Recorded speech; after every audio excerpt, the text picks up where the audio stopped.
The candidate for entered apprentice stands behind the door, waiting to be summoned. He's blindfolded, and there's a noose around his neck with a length of rope trailing behind. His chest is exposed at the left breast, and his left pant leg rolled up.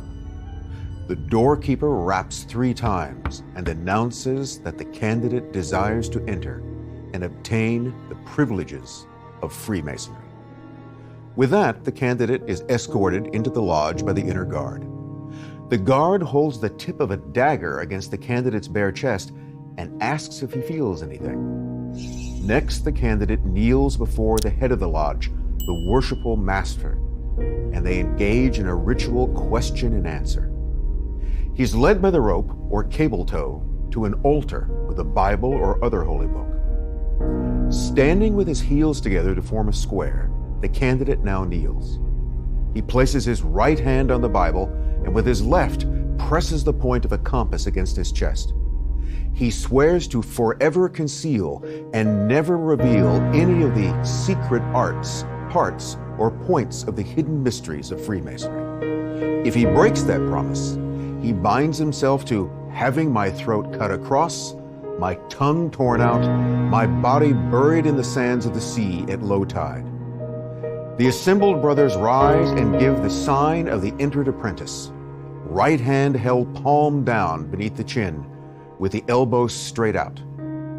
The master asks the candidate what he seeks. He replies, "The light." The master strikes his gavel and the hood is removed.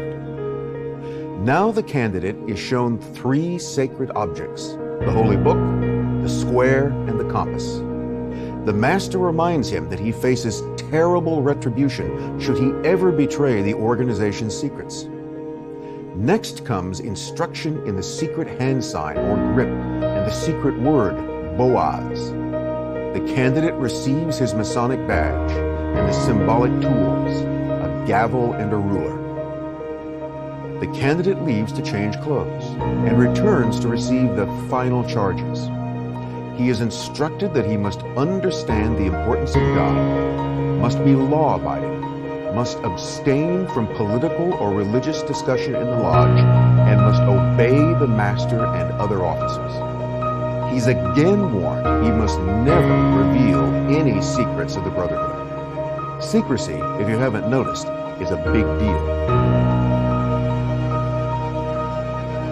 The new brother has entered the first grade of Freemasonry. Above it are 2 more, fellow craft and master mason. Each has its ritual, oath of secrecy, and prescribed horrible punishments. In regular or blue lodge masonry, that's all there is to it. But let's take a closer look at the Brotherhood. Arguably the most successful secret society in history. We'll examine how it grew into a worldwide presence and how Freemasonry inspired and influenced many other societies. Many Freemasons object to their order being called a secret society. After all, they don't hide their existence. They openly advertise, as evident from the signs outside almost every American town. Instead, Masons prefer to be called a society with secrets. But our definition of secret societies, selective recruitment, promise of special knowledge or status, and oaths of loyalty and secrecy, fits Freemasonry perfectly. Remember, it's what goes on inside the organization that's secret. The initiation's repeated demands of secrecy make that abundantly clear, and that raises the question of how I, a non-Mason, obtained those details. Very simple. I just looked. They've long been accessible to anybody who bothered. The illusion of secrecy is more important than the reality. It's a common enough phenomenon that Freemasonry even has a name for nosy outsiders: Cowans. Cowan once met a man who practiced the trade without proper accreditation, but it came to signify someone who sought to learn the secrets of Freemasonry without being admitted to the fraternity. You might have gone through the initiation described or one similar. There are many variations. That's because there's never been just one Freemason. No one owns the rights to the name. There are many variations, and they don't play by the same rules. Most Masonic lodges don't admit women, but some do. The usual age for admission is 21, but it can be 25 or 18. Here's another example. American Masonic lodges are mostly split between two grand lodges or jurisdictions: the ancient Free and Accepted Masons, AF and AM, and the Free and Accepted Masons, F and AM. One controls the Grand Lodges in 24 states, the latter in 25 states. There are two exceptions: South Carolina, which is under its own ancient Freemasons, AFM, and the District of Columbia, which has the Free and Accepted Masons, FAAM. They mutually recognize each other as regular, but differ in details. Yet all trace their origin to the Grand Lodge of England. So how do you get 4 jurisdictions out of one Grand Lodge? Hang on, we'll come back to that. But you can see why I call Freemasonry a house of many rooms. Another important point is that the origins of Freemasonry are lost in time. That gives free rein to speculation.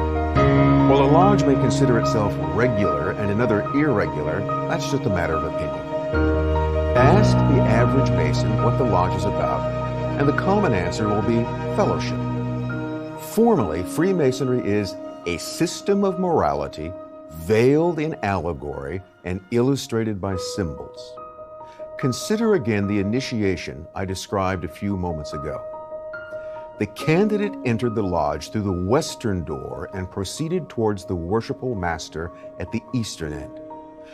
That represents the Masonic myth that wisdom, the light, comes from the east, and those in search of it symbolically travel from west to east.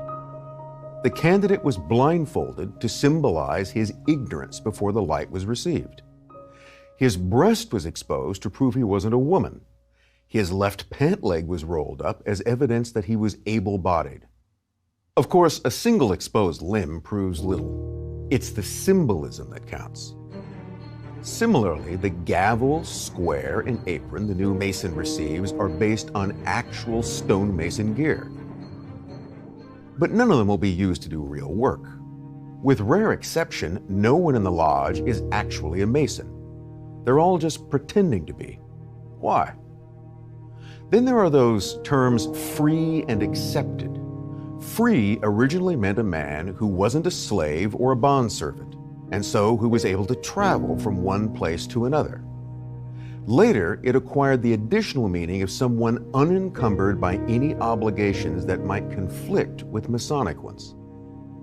An operative Mason is someone who actually knows and works in the trade, a real Mason. Accepted, also called speculative Masons, are men admitted to lodges without any intention of actually laying bricks or stones.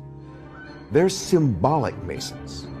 The widely accepted belief is that for some inexplicable reason, stonemason guilds began accepting non-working members. Over time, the accepted brethren, mostly wealthy aristocrats or tradesmen, became dominant and the real Masons dropped out. The problem with this scenario is that no one can really say how, when, or why it happened. Why would rich guys want to pretend to be common workmen? And why would guilds admit a bunch of dilettantes? Freemasonry also has been called a course of moral instruction aimed at building character and making better men out of good men, i.e., a course in self-improvement. This sounds similar to the late 18th century Bavarian Illuminati's objective to make men free and happy by making them good.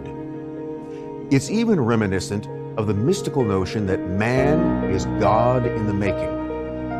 According to the American esoteric scholar and 33rd degree Mason, Manly P. Hall, Freemasonry is a fraternity within a fraternity, an outer organization concealing an inner brotherhood of the elect. That certainly sounds a little Illuminati. Hall adds that the visible society is a splendid camaraderie of free and accepted men, enjoined to devote themselves to ethical, educational, fraternal, patriotic, and humanitarian concerns. The invisible society is a secret and most august fraternity, whose members are dedicated to the service of a mysterious Arcanum Arcanorum, the secret of secrets.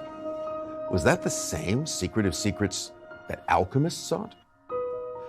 Yet another Masonic scholar, the 19th century American Albert Pike, pronounced Masonry a search for the light that led back to the occult mysteries of the ancient Jewish tradition of Kabbalah.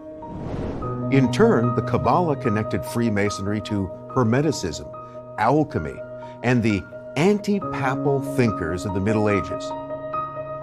Did he include among those anti-papal thinkers the notorious Knights Templar and the heretical Cathars? Pike argued that all divine intelligences, gods, angels, and the like, were divided into two principles of good and evil, light and darkness. To Pike, Freemasonry was the successor or revival of the ancient mystery cults. But he viewed regular Blue Lodge Freemasonry as merely the entrance to the temple. Pike's esoteric ideas weren't intended for ordinary Masons. Most brethren are probably unaware of them. Indeed, nothing in his book, Morals and Dogma, was sacramental or obligatory. It was merely Pike's learned opinion. Still, as commander of the Supreme Council of the Masonic Scottish Rite, Pike wasn't without influence. The mention of the Scottish Rite raises the sticky matter of Masonic higher degrees. No Mason is required to go any further than Freemasonry's 3 craft or blue degrees: entered apprentice, fellow craft, and master. Higher degrees are bestowed by so-called rites. They're mostly regarded as purely honorary or ornamental. If you imagine the craft degrees as Cub Scout, Boy Scout, and Eagle Scout, then the higher degrees are like merit badges an Eagle Scout earns to distinguish himself. Other terms for the rites and their higher degrees are speculative or esoteric Masonry. This is where the mystical and occult doctrines Pike mentions really come into play. Over time, there have been about 20 Masonic rites. The best known are the Scottish Rite and the York Rite. Others include the Egyptian rites of Memphis and Mizraim. There are or were French, Mexican, and Swedenborgian rites. Among the things they have in common is that they're open only to master, that is, third-degree Masons. But the rites aren't under any authority or any Grand Lodge. Thus, the higher rites can pretty much do and believe whatever they want. The number of additional degrees offered by the rites varies widely. The Scottish Rite, for example, goes up to 33 degrees. Oddly, the Scottish Rite has no documentable link to Scotland. Its origins actually trace back to France. It also had close, if hard to pin down, connections to the so-called Rite of Strict Observance, and from that to the Rosicrucians. The York Rite is really a combination of 3 separate Masonic bodies: Royal Archmasonry, Cryptic Masons, and the Commandery of the Knights Templar. The Memphis and Mizraim Rite outdid all others by awarding a whopping 99 degrees. These included intriguing names such as Knight of the Rose Cross, Knight Hermetic Philosopher, Patriarch of Isis, and Pontiff of the Mystic City. The question, of course, is, was this mumbo-jumbo taken seriously, or was it just for show? The answer, certainly, is that it all depended on the initiate. The history of modern Freemasonry begins in 1717 in London. It started with the creation of the Grand Lodge of England. This grew out of 4 existing lodges and steadily expanded in England and abroad. By 1800, more than 300 affiliated lodges existed in England alone. Separate Grand Lodges appeared in Ireland and Scotland. A franchise was born. But in the 1730s, the Grand Lodge was hit with schism. A dispute broke out between factions dubbed the Ancients and the Moderns. At issue was the importance of rituals and associated mystical traditions. The Moderns, influenced by the rationalism of the Enlightenment, wanted to chuck ritualism. The ancient purists were determined to preserve it. The underlying question was whether Freemasonry was to be a social, i.e. political and philosophical order, or a mystical religious one. The same schism hit American colonial lodges. That explains their division into free and accepted, i.e. modern, and ancient free and accepted, or ancient camps. The ancient and modern rift finally healed in 1813. The moderns yielded on the rituals, and the ancients became more tolerant of politics. Even earlier, in 1799, they were forced to work together to avoid being banned under the British Parliament's new Unlawful Societies Act. Fearing that secret societies were being used to spread French revolutionary ideas and shelter spies, the British government proposed to quash all societies requiring a secret oath. Groups like the pro-revolutionary London Corresponding Society and the United Irishmen were banned. But the Freemasons received an exemption so long as they maintained records of their members. That says a lot about the prestige and influence they'd attained, though it isn't surprising considering that members of the royal family were initiates. Indeed, Freemasonry had become the secret society of choice for the aristocracy and rising middle class. The costs of lodge membership, including the elaborate regalia, kept out the riffraff.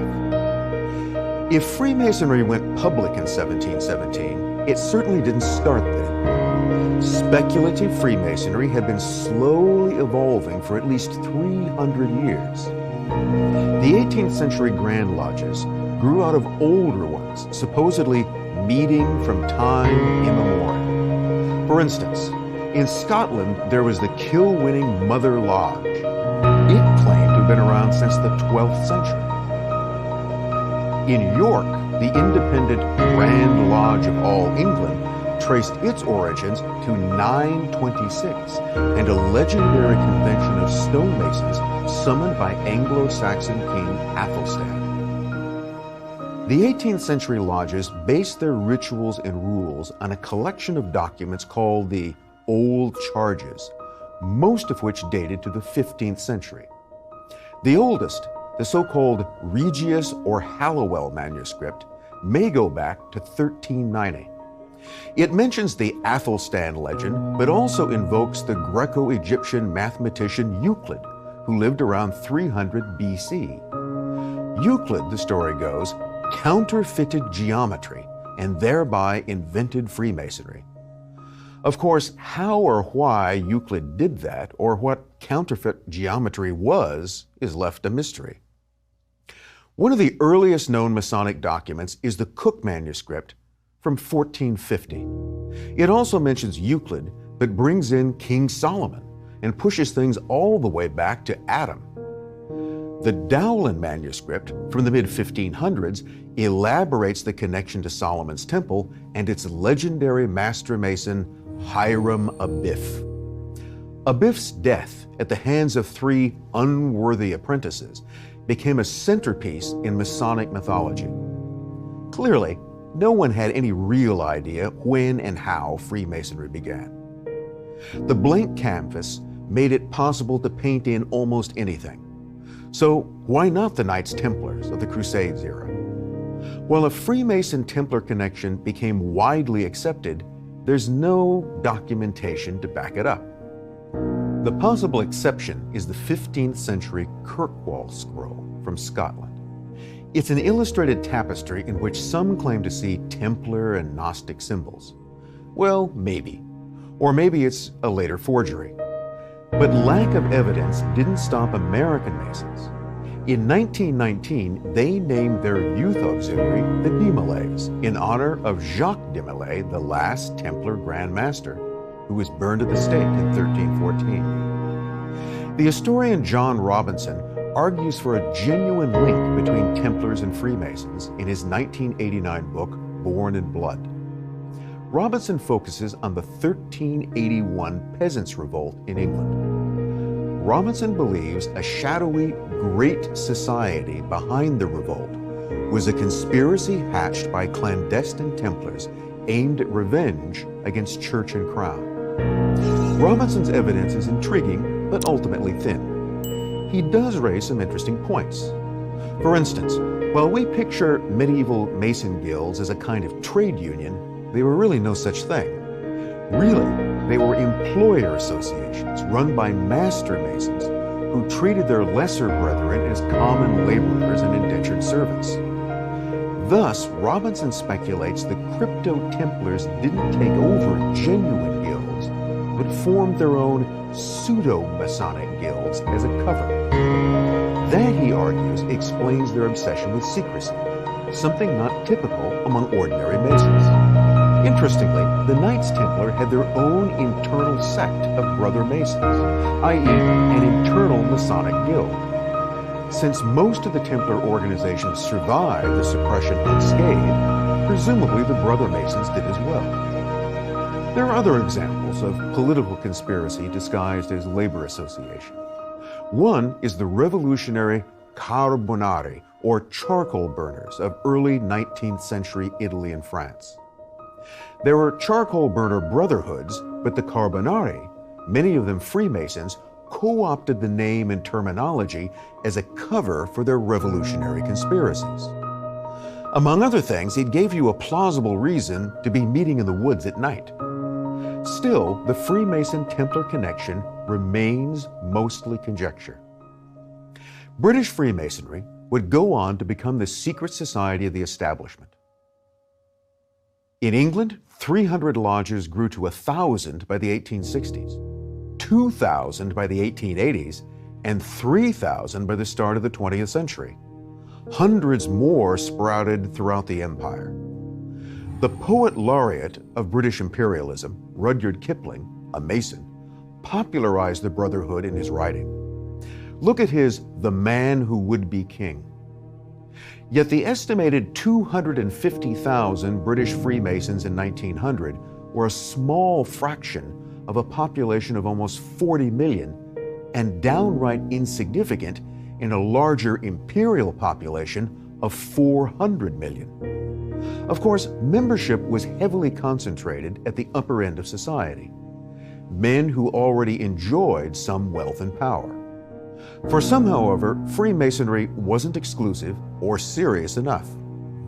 One such man was arch-imperialist Cecil Rhodes, the guiding hand behind the creation of British South Africa, the De Beers Diamond Cartel, and the Boer War.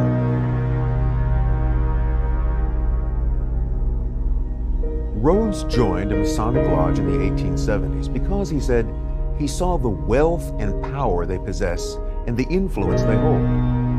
But Rhodes became disillusioned with what he referred to as the lodge's most ridiculous and absurd rites, and thought the order was without an object and without an end.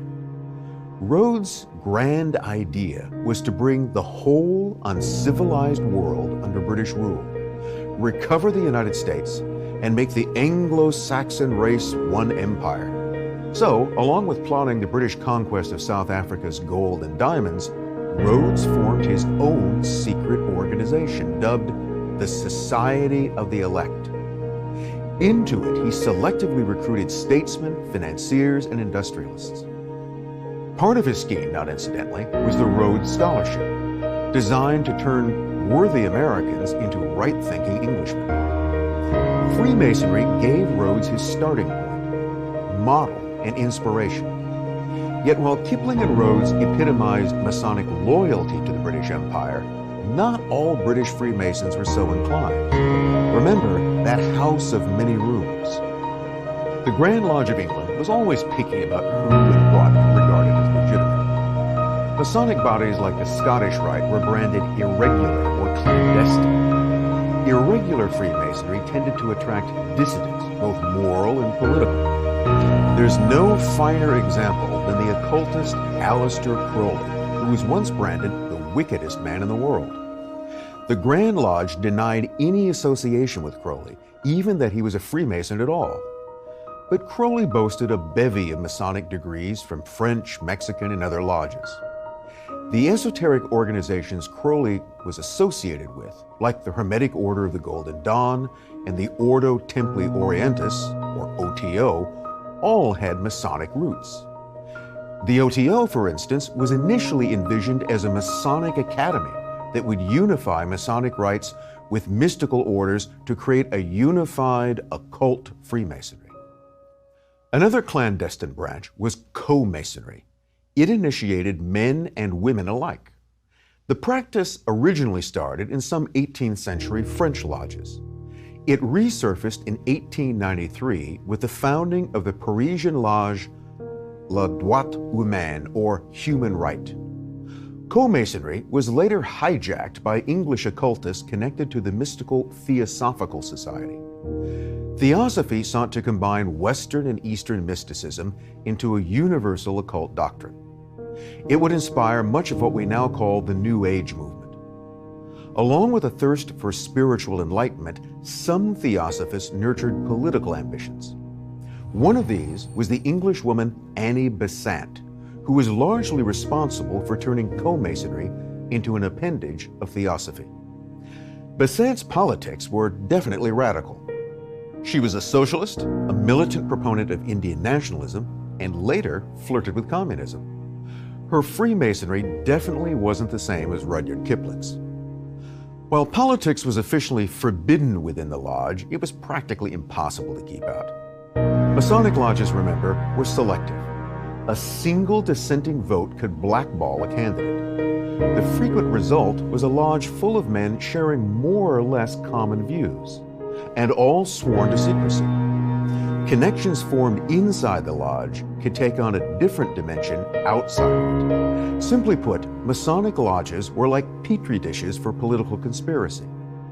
This was most obvious in French Freemasonry and the continental lodges it spawned and influenced. Interestingly, even French Freemasonry was of English origin. The first lodges were set up by British merchants in Dunkirk in 1721. In 1733, a Grande Loge de France was formed. It too was mostly English-speaking, and an extension of the London Grand Lodge. 40 years later, however, the French Masons formed a new Grand Lodge, the Grand Orient de France. It was strongly influenced by the radical ideas of the Enlightenment. While English Freemasonry became the mainstay of the social order, the Grand Orient became an incubator of revolutionary sentiments. It passed this radical flavor on to lodges in Italy, Germany, Turkey, and Russia. It's no coincidence that the motto of the Grand Orient, liberty, equality, and fraternity, became one of the mottos of the French Revolution. Nowhere was this radical streak stronger than in the Parisian Nine Sisters Lodge, formed in 1776, the same year as the Bavarian Illuminati and the beginning of the American Revolution. American revolutionary Benjamin Franklin was an initiate of the Nine Sisters. So too was his friend and anti-religious French philosopher Voltaire, and many other men destined to play a part in France's coming upheaval. Fears that Freemasonry nurtured and encouraged dangerous ideas, while exaggerated, weren't baseless.